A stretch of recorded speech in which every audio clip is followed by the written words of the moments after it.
Before I actually do any real life updates, I wanted to show off one of the most clutch end of year thrift finds I just had today. Check these out. These are like some old man boots from the Carolina brand. Super like destroyed brown leather. I love how they're like almost two different colors also. And the price too. Guess how much they were? They were $5. $5 today. 11 originally. They were actually half off today, which means they were at this thrift store for over a month. I haven't been to this thrift store in a long time, so that's why I didn't see them until now. But yeah, I mean, like, thank God that there was no other size 13 dudes looking for a nice pair of shoes. And they're steel-toed. Like, I don't even need that, but like, pretty cool. Yeah, definitely one of my favorite thrift finds of the year, and it happened to sneak in right before the year was over. Also, I don't know if you saw the changing of the guard over there, but yeah, that's the rotation we've been on for the winter so far. Lots of old R&B and soul music, and I wouldn't have it any other way during the most reflective months of the year. Let's get started with the actual video, huh?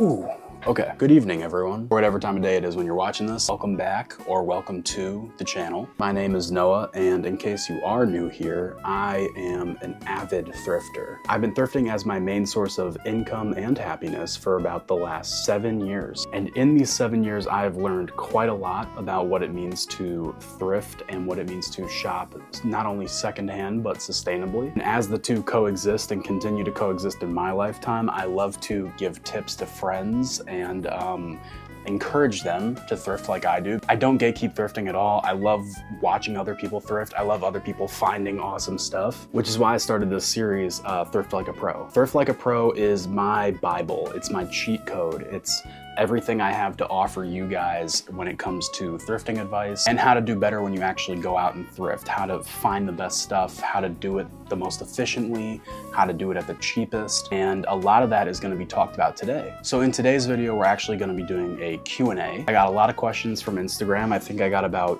10 questions total. We're going to be going through these 10 questions and talking about thrifting mostly. So yeah, welcome to my Q&A. But before we get into that, we are going to do a segment about the media I've been watching, consuming, listening to. Okay, so what have I watched recently? I think it's mostly TV this time, which is not usually the case. But we're gonna start with the movies. So in the same night, I think, I watched The Founder, which is the story about how McDonald's was started. That movie was insane. Did not realize that there was that much lore behind McDonald's and how they started. I knew it had to be a crazy story, right? You know, you look at the most successful franchise ever, that's got to be a crazy story. That being said, I did not know that it was basically a stolen concept from the original owners and founders of it. Yeah, this guy Ray Kroc just kind of swooped in and legally, I guess, kind of took their IP, everything about the business.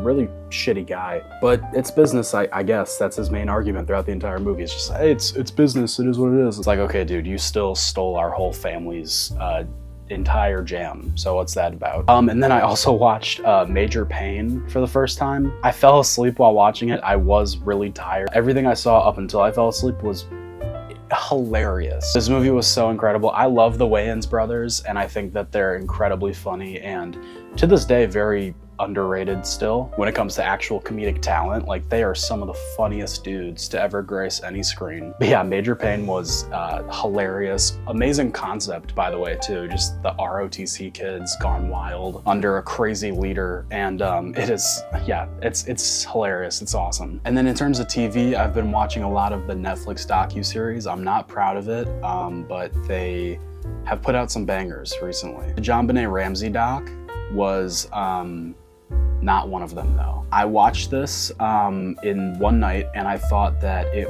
added absolutely nothing new to the story. I was hoping that they would get closer to who killed this girl, and no, they still don't have a clue. And that's my biggest gripe with the Netflix docuseries about true crime, is like, if it's still an unsolved mystery, why even make one? You know what I mean? Like, if it's not been solved yet, then like you need to just wait until it's been solved to talk about it further, because otherwise it's usually such a high profile case that like everyone's either heard about it, or if it is low profile, you could talk about it, but it's like there's not going to be a good ending for the audience, and that kind of sucks. So yeah, that one I wasn't a huge fan of, but it was still like, it was cool to learn a couple new things, but not great. And then the Florida Gators documentary. I'm on episode 4, I think. I haven't started, but like, yeah, I watched the first 3. Currently on episode 4. It's crazy. There's a lot of good sports documentaries on Netflix, and this Gators one is like really eye-opening for the era of sports that I just missed out on. Like, I was too young to remember that Florida Gators team during that like 4-year, 5-year stretch. They're really good. However, I did have Sports Illustrated for kids growing up, and I remember that Tim Tebow cover where like it was either a school bus or something, and he was like crashing through, and I remember being like, this guy's got something, like, this is a cool picture, like, what's going on in the college football world? I didn't even know about football, really. Honestly, I didn't know about it. But yeah, they went through hell on that team, and I also didn't know that Urban Meyer was their coach, and as someone that lives in Ohio and has been forced to grow up around Ohio State football, that's a name you really couldn't escape growing up, and it was like scary to just see him pop up on screen, and I'm like, oh, no way he was their coach. And then it's like, oh my God, he was. Yeah, that guy's terrible too. Like, look into him. He's got crazy stuff going on in his personal life when he was at Ohio State, after, and even with his professional stint with the Jaguars. That guy sucks. It's good so far, and they did win a national championship or 2, I don't know yet, but like, yeah, that team went through a lot. Okay, and then what have I listened to since my last video? Let's see, an album that has been in heavy rotation would be Moreo, I think it's pronounced, by Wizkid. Really, really digging this album. I think it's some of the most unique production of the year. I think that all the features work really well with this album, especially Brent Faiyaz. He glides on the track that he's on. Ooh, and Asake, who I'm a massive fan of as well. His album from last year was really high on my list, and the year before that as well. I'm a huge Asake fan. His feature on this album is also really good. The album itself, like front to back, is super impressive. It's probably gonna be very high on my personal albums list for the year. Also, an album that came out, I don't know when, but I'm late to the party. Hiatus Kaiyote, Love Heart Cheat Code. This album is incredible, and it put me onto Hiatus Kaiyote as a group too. I had never heard them before, but they're right in my wheelhouse of like all the artists I love listening to. The production, like the jazzy fusion, soulquestrian vibes that are coming from that album are incredible, and I really, really love that project. I wish I had more to say about it, but like, I think I need to continue to dig into that album and also dig into their discography, because I've listened to some of it outside of that album. I've been very impressed. What an album. It's really, really great. And then some other brief ones I just want to mention, because they're not from this year, but just things that have been popping in and out of my listening. Channel Orange, Frank Ocean. It's wintertime. I think a lot of people associate Frank Ocean with summer and spring. I listen to him a lot in the winter. I think a lot of his music resonates with me in like late December through February. He was my number 2 artist on Spotify Rap this year, and I think all of that time spent listening to Frank Ocean was between the months of January and March. But yeah, love Channel Orange. And then I've been listening to K-pop recently. Nothing deep, no deep cuts, sorry. My roommates aren't around and I have to go back home. I listen to K-pop a lot to kind of just like think about them. I don't know if they know that or not, so if you're watching this, guys, I listen to K-pop because of you guys. Some of my favorite songs, Magnetic by Illit, ETA by New Jeans, also Super Shy by New Jeans. These 3 bangers in the K-pop world. Also, while we're talking about Spotify Wrapped in just music, my number 1 artist was Pink Pantheress. I love her music. I listened to both her EP and her debut album a lot this year. And I say this to say that a lot of the K-pop that resonates with me tends to sound like her music. And then podcast-wise, Upstairs Neighbors. If you are not tapped into Upstairs Neighbors, you need to go listen to them. These 2 ladies are some of the funniest people on the entire internet right now. If you're in like the worlds of like Enya and Drew's podcast, Trixie Mattel and Katya's podcast, Upstairs Neighbors has like been on my radar since like April of this year. And I've never really talked about them on this channel because I've only been doing this media segment for a couple videos now. But Upstairs Neighbors has been like saving me during these winter months. Like, I think when the going gets tough, if you can find a funny podcast during like seasonal depression era, yeah, Upstairs Neighbors is freaking hilarious. I love them so much. They are so funny, and if you're not tapped in and you love those types of podcasts, definitely tune in. Okay, let's get into the video. While we're doing this Q&A, I'm going to be drawing on a bag. I have this, I think 80s or 90s LL Bean tote bag. If you don't know, I collect these, and this one I bought at a vintage event in July, I think. I talked about it in my one video, but yeah, it came like this. It came with this little lighthouse on there, and that's very fitting, seeing as though LL Bean is from Maine. You know, the company has a very rich history of like this coastal lifestyle, and I thought it would be really cool to keep drawing cool designs on here that have to do with that same like coastal grandpa vibe. I never really talked about it on here, but I used to really draw on like pants and bags and jackets. I'll insert a couple pictures, but I love drawing with Sharpie oil-based paint markers on canvas material, like cotton canvas. I think that this lighthouse was painted on here, but it looks like it could have been drawn with my markers. So we're gonna keep that vibe going and just keep doodling on this bag. I'm gonna draw some wine. I'm gonna draw a little white wine glass being chilled on some ice and some glasses that it was poured into, something like that. And I'm not gonna complete this whole bag in this video. I literally might only get like 1 or 2 things done, but it's just gonna like keep me like moving while I'm going through these questions. Okay, 10 questions like I just said before. And the first question comes by way of my friend Max at Uncover Vintage, who asks me, you single, question mark? Okay, so there's actually 9 questions. The first question from the day comes from my new buddy that I've met through selling vintage on my website, Anthony Torres. Anthony asks, how do you not get burnt out thrifting so much?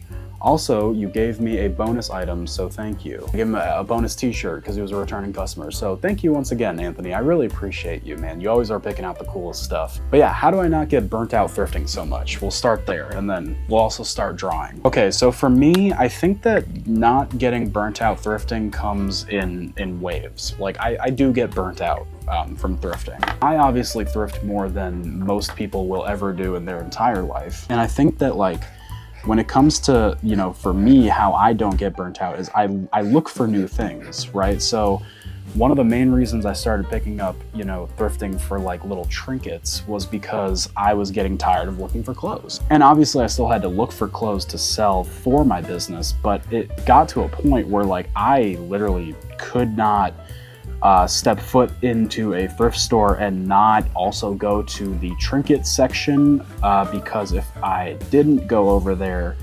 then I would be losing my mind just thinking about how much time I'm wasting, you know, just looking at clothes. But above that too, I was legit burnt out. Like this happened in like 2022. I think 2022 is when I got burnt out from my entire business model as it was. I was really tired of like how I was going about thrifting in general. So yeah, I made the switch and I started looking for other things. I also started to appreciate different things like tote bags, which I collect the LL Beans, but like if I find even just like random ones or like other things, like I really started to appreciate VHSs, which I have going right now. Just look for other things, you know, find new things that pique your interest that you can find at thrift stores and start to collect them. And if you really just don't want to go thrifting at all, then what you can do is take a break. There's always the option to take a break. And I know for me, with school, being a college student while I'm running this business, it offers me a lot of time to focus on my studies. And when I'm focusing on, you know, just like getting schoolwork done or other things like extracurriculars, it gives me a lot of time to kind of decompress from thrifting. Uh-oh. Yeah, it gives me a lot of time to like think about things that aren't clothing or thrifting related. I'm able to really kind of lock in on studies or like just real life stuff. But if this is, you know, just from the perspective of someone that wants to get into thrifting and is worried about getting burnt out, it's completely different. I think if you're just an avid thrifter for yourself, you're not trying to resell, then once again, really just focus on the things that you're getting interested in, new hobbies, new interests, and try to thrift them. They're out there, I promise. You know, go to different thrift stores and don't settle on just like random stuff. Wait until you find the stuff you're really looking for, because I promise you, you will find it eventually. Okay, Jacob Seifert asks, business advice. What got you on your feet starting, and what were the first few steps? So the first few steps of how I actually started reselling, I started reselling on eBay. That was my first foray into reselling in general. I started with, you know, watching Paul Cantu, which I know a lot of people who resell now, they started with as well. I think we all can owe Paul Cantu a little bit when it comes to Gen Z people who thrift, just as like reselling or even just a hobby. It was always like a cool thing to just like sit down, watch his YouTube videos and just learn from him, you know, see what things he was picking up, which things he was interested in. If I had to apply it to like an actual business, like outside of thrifting, this is very applicable. Look for people on YouTube that do what you do and really kind of hone in on what things make them unique and what things they enjoy within their craft or passion. Take inspiration, find what you really like if you're just trying to get into a new business, and from there, how I got my start, what were my first few steps. I was, let's see, in 2018, I was 16 years old. That's when I started reselling. And I'm not gonna lie, I asked my mom for like 50 bucks, I think. I was like, Mom, there's this trend happening where kids are going to thrift stores and they are finding cool stuff and reselling it online. I know it sounds crazy, but like, can you give me some money to go do it? And then she was like, sure. Got like 50 bucks and I went to the Salvation Army that was near me. And yeah, I came home that day with a bunch of really cool stuff. And I was like, okay, next step is to sell them somewhere. So I threw them on eBay, and through 99-cent auctions, I would start them at 99 cents. I was able to get customers that were interested in my stuff. And I think from that first batch of items on eBay, I was able to get like, probably like $250 from like 10 items or so. So nothing too crazy, but like it was profit. And after shipping and the fees, it was still profit. And I was like, look, I made some money. And then my parents just were like, keep going. You know, this seems like it's working, so keep at it. Yeah, without that kind of encouragement, I probably would have never gotten into this. So I really give my parents a lot of credit. My parents were really helpful, and they were able to kind of guide me when it came to selling on eBay as well. But I also was selling clothes to my friends too. And that's the part I usually tell people about, is like, I would just come to school in random thrifted clothing. I would tell them like, I got this at a thrift store. Like, I don't know if you're gonna be able to find one, but I can like, point you in the right direction if you want to go thrifting somewhere. And then they would just be like, nah, man, I'm cool. Can I just like give you some money to go thrift me a couple outfits? And I'd be like, sure. Those are the first two reasons I really got started reselling. And then it all blossomed into an Instagram account where I was reselling and whatnot. So yeah, it's been a long journey over 6 years. And I think that's another thing, is like, when it comes to a business, take your time, find your passion. And then from there, really just take your time with it and see how you can take inspiration from people that are already doing what you're about to do, and then apply your own touch to it. I often give advice when it comes to starting a business, when it comes to like adding your personal touch. I say like, pick your flaws with what's currently being done, and then try to fix those flaws with your business. Don't like encourage other businesses to like, don't go to their pages and be like, hey, why don't you sell this, for example. You sell that. You do that when you go to start your business, and then you'll be very successful. Because most of the time, you're not the only person complaining about something like that. So yeah, I think adding your own bit of like, hey, like, we should do it like that, that's gonna translate for a lot of people. So take inspiration from others around you, but also add your own personal touch in the way that will solve a problem. And I think that that's a great way to start a business. This segues into the third question I got, which is from my friend Mylea, who asks, how did you get started with the thrifting tree? So if you're a real OG of my Instagram, you'll know that the thrifting tree actually is recent, as of July of 2023. Before that, my Instagram account was called 330 Thrifted. It was called this because I was from Medina, Ohio, which is the same area code as Akron, Ohio. And yeah, it was big back then to like have a Instagram account that had like a area code somehow incorporated in it. I don't know, people have dropped that since then, thank God. But like, yeah, back in the day, that was like really popular to do. I kind of took inspiration from that and was like, I'm gonna be 330 thrifted because it's got a nice ring to it. Someone should have deaded that because it was kind of lame looking back on it. I thought it was a good name for a while, but it definitely, like, it ran its course by the end of it. I was tired of it. And yeah, around, you know, what was it, February of 2023, which is last year, I was really kind of burnt out.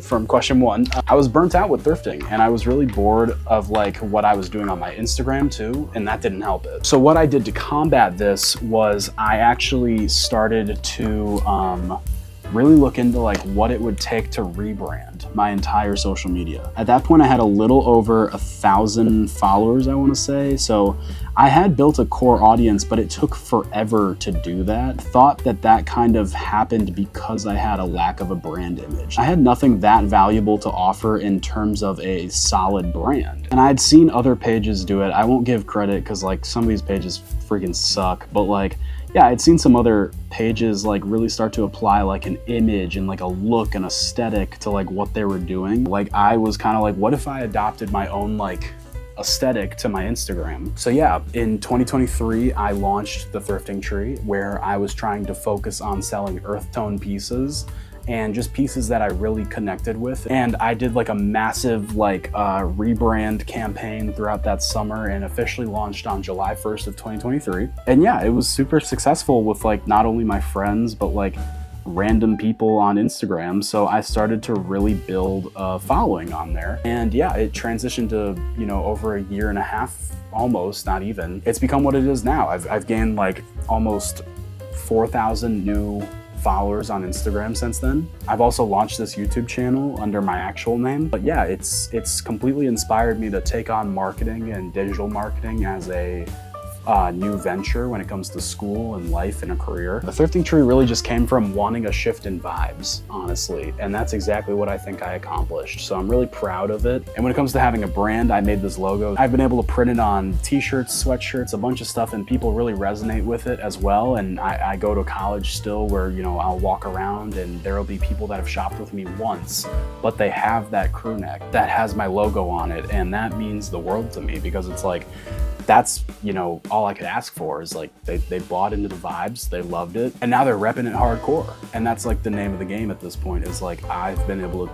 translate a brand and an image that I wanted to curate for my Instagram to a bunch of people, to 5,000 people, which is insane. Okay, next question comes from my friend Berta, who asks, where do I usually thrift? Yeah, I like to thrift at stores that have really good pieces for low prices. That usually looks like Salvation Army. I can't even lie. Like, if you live in North America and you want to go thrifting and get the best bang for your buck, Salvation Army is gonna be your bread and butter. Like, I have not strayed away from them when it comes to like it being my favorite, because they have best prices, really good selection still. They've just consistently been the best for a very long time. Goodwills are fine. I think that Goodwills tend to do better when you're like in the country, you know, when you're in the boonies. Those Goodwills tend to do better. And I love the ones that have like the work pants section. You can find like great Carhartts and like Dickies jeans for like $2. If you're in a Goodwill that has a work pants section, you're in a good Goodwill and you'll probably be able to find something. Yeah, Goodwills are fine. Like they're like chaotic neutral, you know what I mean? Like they're okay. And then like we have Value Worlds near us. Value Worlds are fine. I think they're just very overpriced. Same goes with Savers. Like the whole Savers franchise, you can find good stuff at these stores, but like at what cost? You know what I mean? These days I tend to stay away from those, but like you never know. Like you walk into a Savers. I found those boots I showed you guys today at the beginning of this video from Savers. Okay, my friend Diamond asks, what's some advice you would give to someone who has or is starting a business? Like I kind of said before, I think that like if you have a business that's like not a brand new idea. You're entering a field that like people are already doing and you just want to like make your own thing. That's so respectable, but you got to approach it right or else things could fall apart really easily. I think when it comes to like starting any business, especially a small business, you're gonna have to take it like one step at a time and figure out what you can add for your small business field. So what can you add that's different? What hasn't been done yet? What is gonna resonate with people in a space that you yourself are a part of? You know, you should know better than anyone if you're really about to launch a venture, what you like and what you don't like. Okay, my friend Lily Houseman, dude, shout out to you, Lily, you're awesome. Asks me, have you considered or dreamed of having a store? And then also pros and cons of online shopping. Okay, when it comes to a store, I've always like thought about the possibility of doing it, but I've been pretty cynical of having a store or like starting one. But for my friends that have started a store and have had like both, you know, horror stories and also like major success stories, because it's a different beast than online. You can track anyone you want online and really curate your customer base, but having a store really limits like who's gonna come in the door, who's gonna really kind of mesh with you as a business owner. I think I have a business model that would translate with a lot of different audiences, and that's why I think it has worked and it could work for an in-person store. However, would I personally want to do one? Maybe. I don't think I will, but like, would I want to? Sure. If money wasn't like the main driver behind like this entire thing of like what I do, I would probably start a store like right out of college. And I still have that option, by the way. Like I could really make this boom and like do like a massive store and stuff with it, but like I just don't, I don't know. I don't know yet like what it comes to like my career path. I think running a store, there's a lot that goes into it, but I know if I had a store, vibes would be crazy. Like I would have the coolest store ever. Not to put my friends to shame that have a store right now, but like I'd blow you guys out of the water. I'm just kidding, but like I would. I have, I think, really good taste for curating in-person events when I do them. And like just knowing that like I could really kind of make a sick store keeps me wanting to keep that option open as I grow up. But that being said, being realistic, like yeah, it would take a lot to really kind of make me want to open a store for real. And then yeah, pros and cons of online shopping. I think that online shopping is like one of the best and worst things to ever happen to just like small businesses. But that being said, I also don't think I could have connected with as many people as I did without an online presence. That's why I continue to push this online presence on YouTube, my Instagram, everything. I just want to keep building cool relationships with cool people that really mess with what I do. So yeah, the pros of online shopping are like, you can find new customers, you can build relationships with people that you would have never otherwise met. Cons of online shopping would be things like just how hard it can be to navigate as a small business. You know, taxes is something I've had to deal with over the last year, and like I got it down kinda, but like it's still really hard to kind of figure out sometimes. And then also outside of that, just like, you know, customers online are very entitled sometimes. Like I feel like they want a lot out of you.